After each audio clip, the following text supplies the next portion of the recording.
Drink this. Or drink that. Let's find out.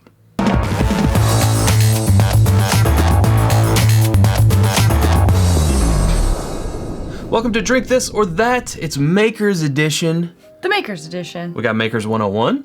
We got Maker's Cask Strength. A little bit of a price difference here. It's crazy. A little, but really not that much. 36 and 42? 42. Wow. But think about it. There's also not a whole big difference in the proof. I know you're expecting that to be a cork. Right, so... But it's not. It's not a cork. So proof varies on the cask strength, but we got, obviously, the Maker's 101 is 101. Yeah. And then this one particularly is 112.2. So 11.2, which can be a big difference though. Our cask strength bottle is a little out of date. They have a new bottle design that you will probably see out there on the shelves unless they have old product. We're still working on this one, so you know. But the story with the 101 is originally it was in duty-free shops, so traveling you could get it there. Then they did it in their distillery as a distillery only. Like a gift shop only. Which is where we got ours, and this is actually a liter. Now they're coming out in this type of box. I guess it performed well, so they... All the boxes. Or who knows what happened. So this is a 750 that you can get in this box, but it does say limited release. I don't know.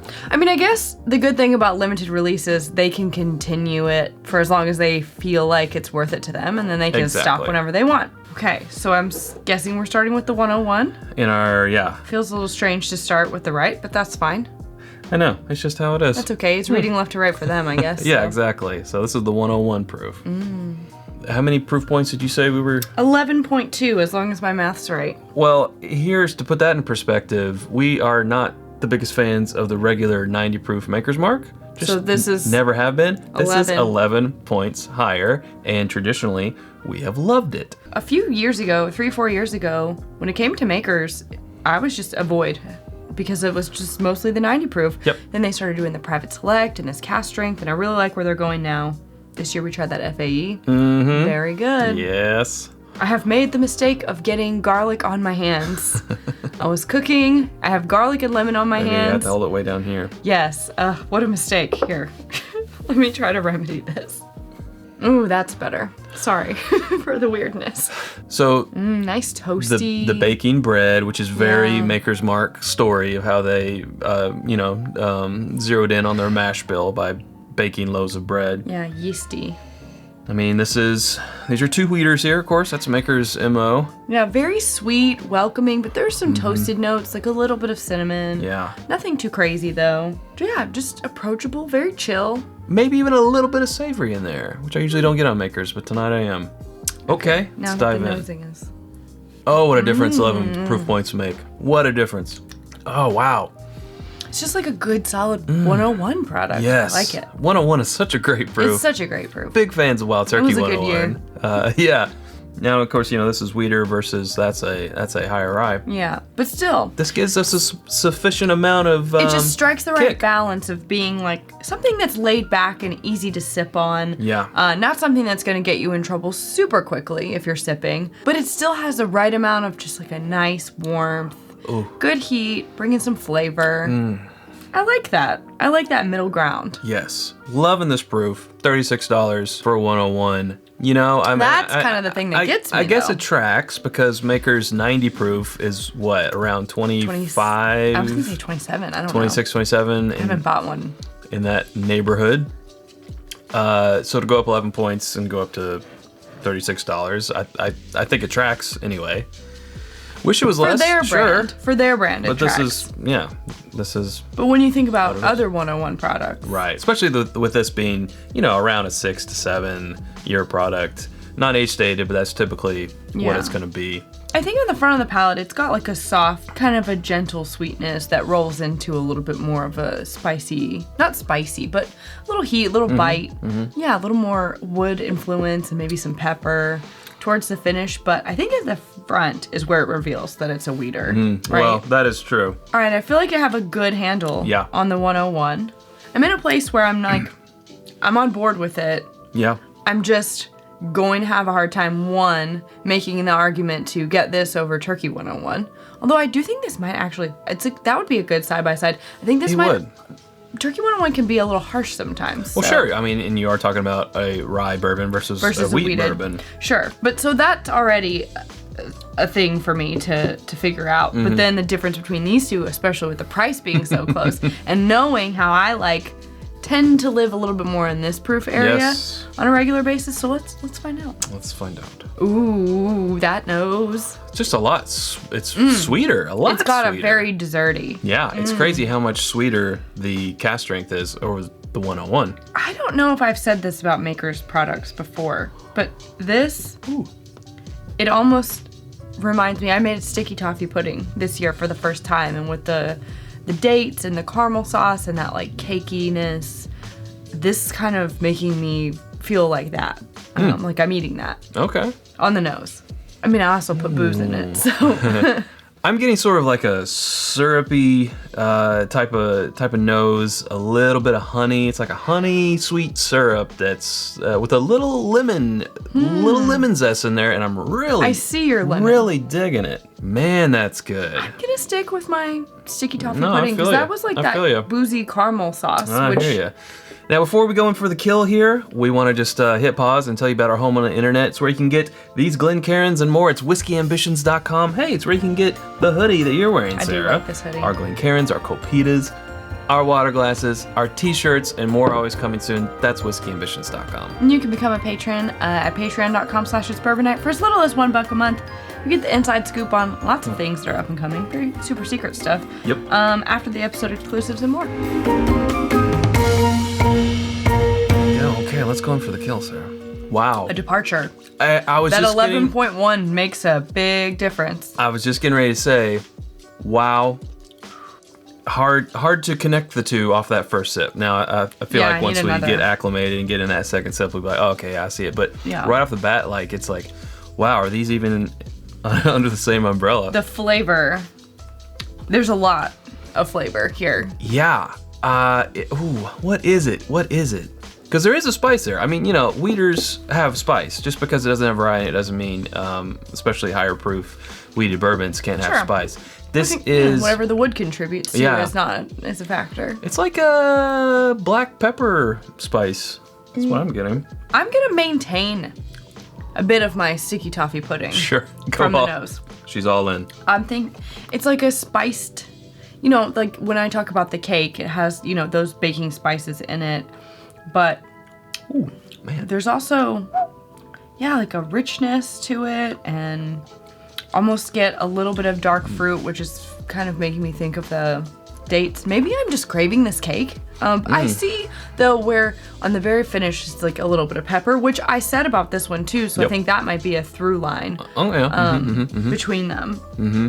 On the nose, I said I was getting sort of like that honey and a little bit of lemon zest. That is coming through more in the tail end of the palate, rolling in the finish, but the main finish is more, it's almost like a chocolate cherry, like it. Oh, I see that. Aha! Yeah, it's kind of going towards more in the barrel notes. The proof is kind of showing it. I was gonna say, if you take that chocolate cherry on one side and that being the sweetness, the counterbalance is the amount of barrel influence it's finishing on, which I think is really nice. Yeah, I see the through line now. I do. But it's amazing how kind of different they are. Now, the reason why we didn't do a drink this or that Maker's 90 with the step up to the 101 because for us it would have just know. been we already know. No need to do it. Here's the episode. Drink this or that. It's this one. For regular episode over. Episode over. Roll credits. For this step though, I didn't honestly think it would be this difficult. It's a little hard for me. I'm gonna have to go back. Oh, really? Yeah, okay. I'm gonna have to do some back and forthing here. Okay, I'm kind of sold. Going back to the 101, off of the cask strength, I'm getting more of the lightness, the lightness, the brightness. And some of the grain coming through a bit. Yes. That grain. I didn't realize it was there until coming off of this. Yeah, I have my answer. Chad's bringing the drama to this episode. Yeah, this is sort of like when we're in the flight fight and we have to A/B test between those four, the part that we don't air, unless you're a patron. This is sort of like that now. I'm A/B testing. Oh, I thought you meant the part in which I figure it out before you. Well, yeah, that too. She's like done with her test early. She's like, here, teacher, I finished. Can I do my other homework? Can I just draw? May I read? Oh, that was so me. And here I'm like, oh, damn it. I still have 10 questions to go. Okay. Okay, folks. I have my answer. I took a nap. Wake up. I want to say it's results time, like it is a flight fight, because this felt like a flight fight. It took so long. Okay. Sarah, I kind of forget how we do this. Do we do like 3, 2, 1, and then? Yeah, let's do that. Yeah. Okay. So, drink this or that. 3, 2, 1.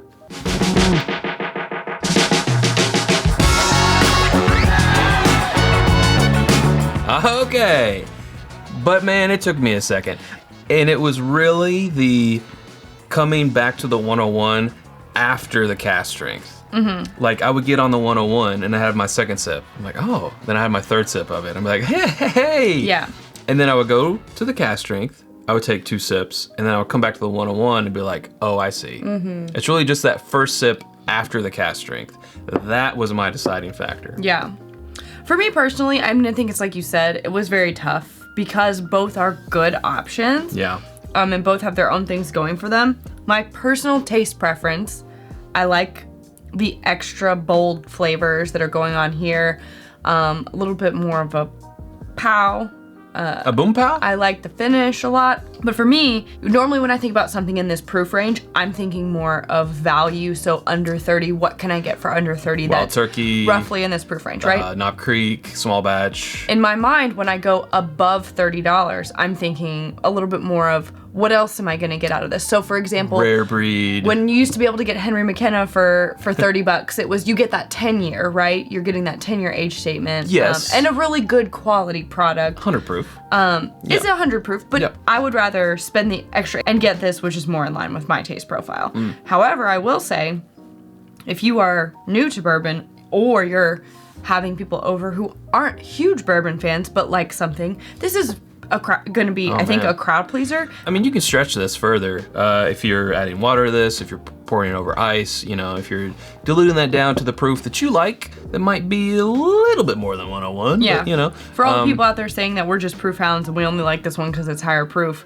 I like this one too. And it was really tough for me. If you're not a proof hound, then this is the one for you, okay? Yeah, exactly. This could still be the one for you even if you are. Exactly. Yeah, but no, I feel you. Like this, you're in that price range. You're looking at like a rare breed. That was my thought. That's what I was trying to articulate. Yeah, you're looking at maybe a Knob Creek single barrel, which would be 120 proof, a little bit higher. But you know, you're in that money range. That's the arena that I'm. Whereas this 101 proof, I feel you. You're more on the value, and with this being 36, it's sort of. It feels a little off kilter. Yeah. No, I get you. So, pick up the Cask strength. It's not a whole lot. It don't look like this anymore. Of money, considering what some things are going for now. But man, it really does put a lot of great flavor in there. And if you can't find it, or maybe that's not your proof range, let's try this 101. It's really good stuff. So drink this. Mm-hmm. But you could still drink that. Well, you can always drink this or that. Right. This is just our personal preference. All right, very good. Hey, thanks. If you haven't subscribed to us already, you can do so by clicking right up here. You can also find other videos right down here, and we hope to see you over there in one of those. Thanks, Sarah. Thanks, Shad. Okay, until next time, drink more bourbon.